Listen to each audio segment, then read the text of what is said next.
대낮 경복궁 한복판에서 경비 직원 폭행 사건이 벌어졌습니다. 가해자는 중국인 관광객 2명. 하지만 이들은요, 그 다음날 곧장 한국을 떴는데 왜 이들의 출국을 막을 수 없었던 건지 한번 짚어보겠습니다. 자, 일단 내용부터 한번 들여다볼게요. 일단 대낮에 경복궁에서 대체 무슨 일이 있었던 겁니까? 네, 우리 이해를 돕기 위해서 영상을 같이 보면서 설명을 드리겠습니다.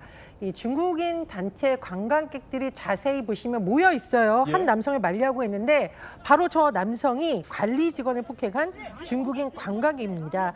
잘 보면 경찰도 보이고 경비 직원들도 보이고 뭔가 네. 분위기가 심상치 않습니다. 11일 전 경복궁 향원전 인근에서 이런 일이 일어난 건데요.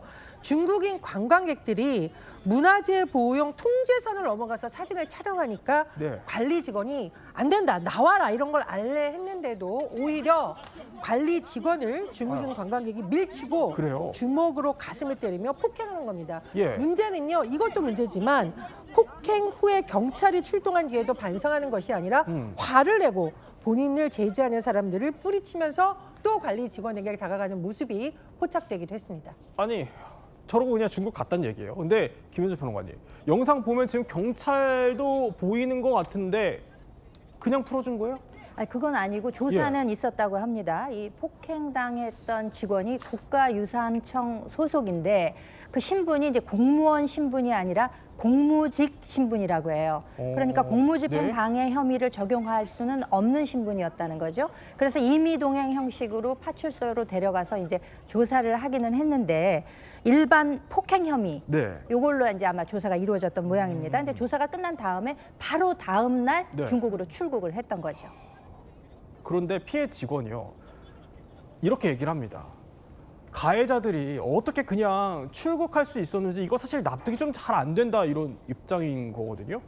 아니, 이경영 선생, 중국인 관광객이니까 중국으로 돌아갈 거라는 점은 당연히 이제 생각을 할 텐데 수사 당국이 그러면 출국을 못 막은 겁니까, 안 막은 겁니까? 사실 못 막은 것도 맞고 안 막은 것도 맞습니다. 그래요? 왜냐하면 이제 현행 출입국 관리법에 보면 지금 피의자에 대해서 예. 이렇게 이제 사형 무기 장기 3년 이상에 해당하는 범죄를 저질렀을 때 그때를 기준으로 하게 되는데 지금 이게 공무집행 방해죄였다면 적용이 됐을 겁니다. 근데 이게 단순 폭행이다 보니까 사실 이제 2년 이하의 징역형이거든요. 아, 그러면 여기에 네. 이제 해당하지 않기 때문에 3년에 해당하지 않아서. 그렇습니다. 네. 그렇기 때문에 이제 본인이 출국을 하고자 한다면은 사실 이거를 이제 긴급하게 이제 출국을 막을 수가 없었고, 네. 그래서 종로서 관계자도 확인을 한 결과 이 사건 같은 경우에는 뭐 일단은 뭐 당연히 이제 중국으로 넘어갔고, 그래서 검찰에 송치가 되고 약식 기소가 돼서 이제 뭐 벌금형이 선고가 될 건데 어쨌든 지명수배는 할 테지만 네. 이 부분에 대해서 추가로 뭔가 이제 뭐 우리나라로 불러들여서 뭔가를 형사처벌을 하기에는 사실 현실적으로 좀 한계가 있는 상황입니다.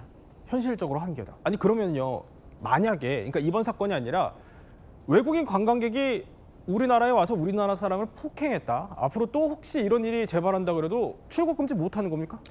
그렇습니다. 현행 법으로는 어렵습니다. 왜 이게 어렵냐면 예. 지금 말씀드린 아까 사형무기 3년 이상의 징역형에 해당하는 범죄, 그다음에 증거를 인멸할 염려, 도망할 염려, 이 세 가지 요건이 있어야 되거든요. 근데 이 세 가지 요건이 뭐랑 또 부합하냐면 긴급체포 요건과 부합합니다. 그러니까 그만큼 네. 우리나라에서 아주 중대한 범죄를 저지른 경우에 한해서 이렇게 이제 출국 금지를 할 수 있기 때문에 사실 단순 폭행만 하고 이제 만약에 또 이렇게 출국을 한다라고 하면 현행법 하에서는 사실은 이걸 막을 수 있는 방법은 없다라고 보시면 아니, 될 것 근데 같습니다. 이렇게 돌아가 버리면요, 그 피해자의 피해 회복은 어떻게 합니까?